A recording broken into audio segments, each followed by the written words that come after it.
خالد بن ولید، کون نہیں جانتا، سیف اللہ المسلول، لیکن جانتے ہیں آپ یہ حضور اکرم صلی اللہ تعالیٰ علیہ وسلم کے خلاف کوئی جنگ چھوڑی نہیں انہوں نے اسلام لانے سے کئی سال تک۔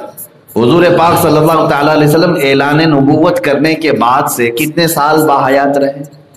23 سال، 13 سال مکہ میں، 10 سال مدینہ طیبہ میں۔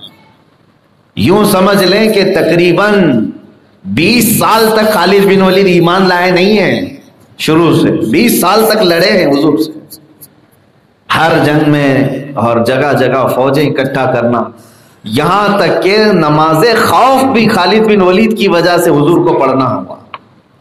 نماز خوف کیا ہے؟ حضور پاک صلی اللہ تعالیٰ علیہ وسلم اپنے صحابہ کو لے کر مدینے سے باہر چل رہے تھے، ایک علاقہ ایسا آیا کہ خالد بن ولید وہاں پر اپنے گھوڑ سواروں کے ساتھ سامنے آ گئے۔ خالد بن ولید خود کہتے ہیں میں نے چاہا کہ اب ان پر حملہ کر دوں، لیکن موقع کی طاق میں تھا حضور اکرم صلی اللہ تعالیٰ علیہ وسلم اپنے صحابہ کے ساتھ جنگ سے بچاتے ہوئے نکل رہے تھے۔ نماز کا وقت آیا ظہر کے، حضور پاک صلی اللہ تعالیٰ علیہ وسلم نماز کے لیے کھڑے ہو گئے۔ خالد بن ولید اپنے گھوڑ سواروں کے ساتھ تلوار سونتے ہوئے کھڑے تھے کہ یہ لوگ سجدے میں جائیں میں مار دوں۔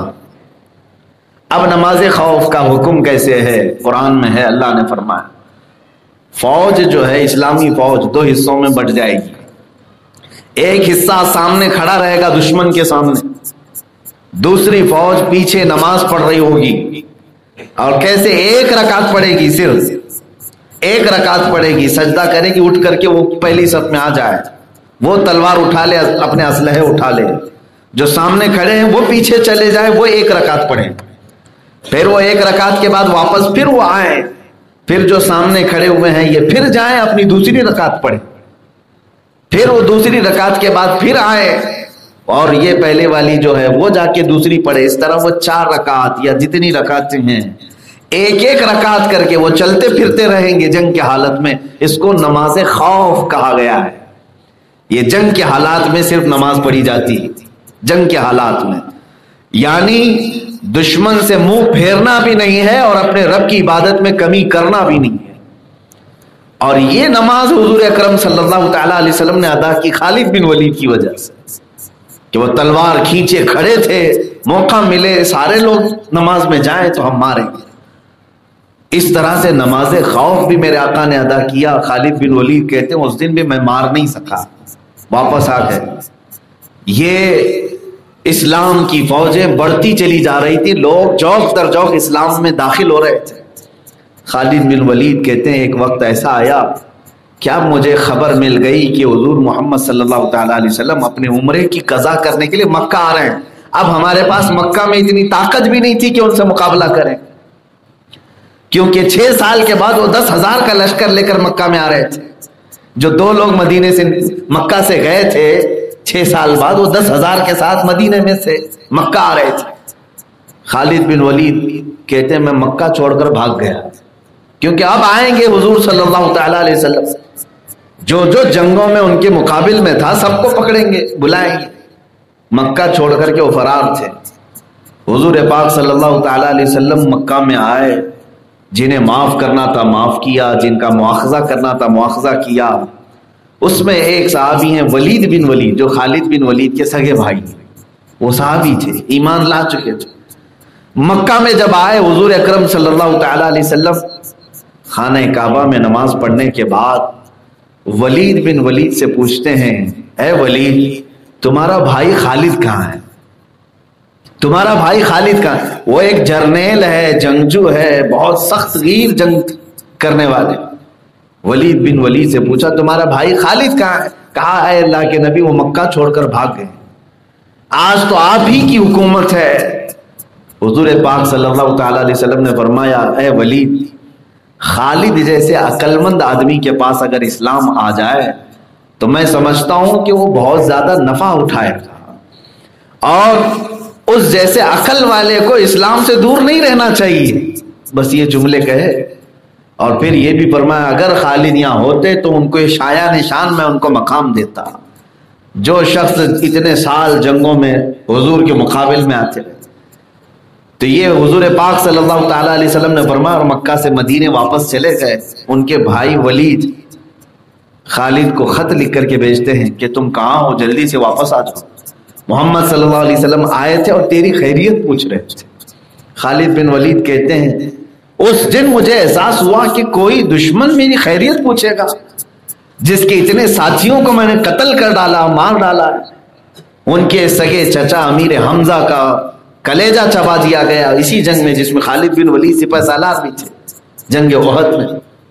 میری خیریت پوچھا انہوں نے. وہ کہتے ہیں دل یہیں سے موم ہو گیا. اور اس کے بعد کہتے ہیں کہ میں واپس مکہ آیا، سوچا کہ کسی کو ساتھی بنا لوں. جس کے پاس جا کر کے پوچھتا تھا کوئی ساتھ میں آنے کو تیار نہ تھا. آخر کار عثمان بن طلحہ ایک صحابی تھے، ان کو میں نے پیش کیا. دیکھو اب ہماری حالت ایسی ہے کہ ہم صرف اکیلے رہ گئے، باقی محمد کی فوج بڑھتی چلی جائے گی. آج اگر ہم ان کی اتباع نہ کریں تو پھر ہم کو ذلیلوں کی اتباع کرنا پڑ جائے گا. تو وہ صحابی جو عثمان بن طلحہ ہے خالد بن ولید کے ساتھ ہو لی اور مدینے چلے آئے. خالد بن ولید کہتے ہیں میں نے برسوں بڑے بڑے جنگوں میں، بڑی بڑی جنگوں میں سفر کیا ہے، مہینے کا سفر، 2 مہینے کا سفر ہوتا، لیکن میری زندگی کا سب سے لمبا سفر مجھے لگ رہا تھا یہ جو مکہ سے میں مدینے جا رہا تھا اسلام قبول کرنے کے لیے، حضور کے پاس جا رہا تھا. کہتے ہیں ہر گھڑی گنتا تھا کہ مدینہ کب آئے گا. اور جب مدینے پہنچے تو حضرت خالد بن ولید کہتے ہیں کہ مجھے ڈر تھا کہ وہاں عمر فاروق بھی ہے، مجھے ڈر تھا کہ وہاں بڑے صحابہ بھی ابھی موجود ہیں جن کے ساتھ سخت ہمارا مقابلہ ہوا ہے. کہتے ہیں میں نہا دھو کر کے نکلا مسجد نبوی کے پاس، عصر کی نماز ہو چکی تھی. رسول پاک صلی اللہ تعالی علیہ وسلم مسجد نبوی میں اپنے صحابہ کے ساتھ بیٹھے تھے. ہم جیسے ہی اندر گئے حضور پاک صلی اللہ تعالی علیہ وسلم دیکھتے ہی مسکرائے اور مرحبا مرحبا کہا، جبکہ وہ ایمان لائے ہوئے نہیں اور کس لیے آئے ہیں ابھی یہ کسی کو معلوم بھی نہیں. حضور نے اس طرح استقبال کیا. صحابہ کہتے ہیں ہم سب کھڑے ہو گئے کہ خالد بن ولید آئے، کہیں بری نیت تو نہیں. حضرت خالد بن ولید کہتے ہیں میرا چہرہ اس دن اٹھ نہیں رہا تھا، اس دن اٹھ نہیں رہا تھا کیونکہ وہ ساری جنگیں میری نظروں میں تھیں جو میں نے ان کے مقابل میں آ کر کے لڑی ہیں. محمد صلی اللہ تعالی علیہ وسلم کے پاس میں آیا تو صرف میں نے کہا کہ سنا ہے آپ مکہ آئے تھے اور مجھے یاد کیا تھا. حضور نے فرمایا ہاں خالد میں نے بھی یاد کیا اور اللہ نے بھی تجھے یاد کیا ہے، تو کیوں اسلام میں داخل ہونے سے پس و پیش کرتا ہے. حضرت خالد بن ولید نے پوچھا میں نے اب تک جو معاملات کیے ہیں کیا وہ معاف ہو جائیں گے؟ میں آپ کے مقابل میں آیا، حق کے خلاف لڑتا رہا، بس لوگوں نے مجھے بھڑکایا ہوا تھا، حقیقت سے میں دور تھا. حضور پاک صلی اللہ تعالی علیہ وسلم نے فرمایا خالد اسلام لے آؤ، ما سبق جو کچھ گزر چکا ہے سب اللہ معاف فرمائے گا. وہ کلمہ طیبہ پڑھتے ہیں، اسلام میں داخل ہوتے ہیں، اس کے باوجود عرض کرتے ہیں اے اللہ کے رسول مجھے اس بات پر اطمینان نہیں ہو رہا ہے، میرے لیے دعا فرما دیں. حضور نے فرمایا تیری ساری پچھلی چیزیں معاف کر دی گئی، پھر بھی کہا کہ آپ دعا فرما دیں. تب اللہ کے نبی صلی اللہ علیہ وسلم نے دعا کیا اے اللہ اسلام لانے سے پہلے خالد نے جتنی جنگیں لڑی ہیں اب اسے اتنی قوت عطا کر کے اسلام پر رہ کر کے اس کا کفارہ ادا کر سکے. اور اس کے بعد حضرت خالد بن ولید 8 یا 9 سال تک رہے، 125 جنگوں میں شرکت کی اور کوئی جنگ آپ کی شکست سے ہمکنار نہیں ہوئی. ہر جنگ میں اللہ نے آپ کو فتح عطا فرمایا اور جو علاقے خالد بن ولید نے اپنے زمانے میں فتح کیے تھے وہ آج تک علاقے مسلمانوں کے ہی پاس ہیں. دعا تھی رسول پاک صلی اللہ علیہ وسلم. یہ آپ کے اسلام لانے کا واقعہ میں نے اس لیے عرض کیا کہ جو رسول پاک صلی اللہ تعالی علیہ وسلم بردباری اس قدر ہے کہ جو ہمیشہ جنگوں میں مقابل رہا، ایک نہیں ہے کئی ہیں. ابو سفیان ہیں، عمرو بن عاص ہیں، اکرمہ بن ابو جہل ہیں، ابو جہل کے بیٹے اکرمہ، یہ سب آئے ہیں دائرہ اسلام میں. وہ ہندا جس نے حضور کے چچا کا کلیجہ چبایا وہ اسلام میں آئی ہیں، صحابیہ ہو گئی. ہم ان کے بارے میں آج بول نہیں سکتے لیکن اسلام لانے سے پہلے انہوں نے کیا کیا نہیں کی. یہ نبی کی بردباری ہوتی ہے، تحمل اور برداشت کی طاقت. اسی لیے رسول پاک صلی اللہ تعالی علیہ وسلم نے فرمایا کہ سل من قطعک، اس سے تم رشتہ جوڑ لو جو تمہیں توڑ رہا ہے۔ حضور اکرم صلی اللہ تعالی علیہ وسلم کی حدیث جس سے پورا معاشرہ ہمارا مربوط ہے، اور یہاں تک کہ وعید بھی میرے آقا نے فرمایا جو رشتوں کو توڑتا ہے وہ جنت کی خوشبو بھی نہیں سونگھ سکتا۔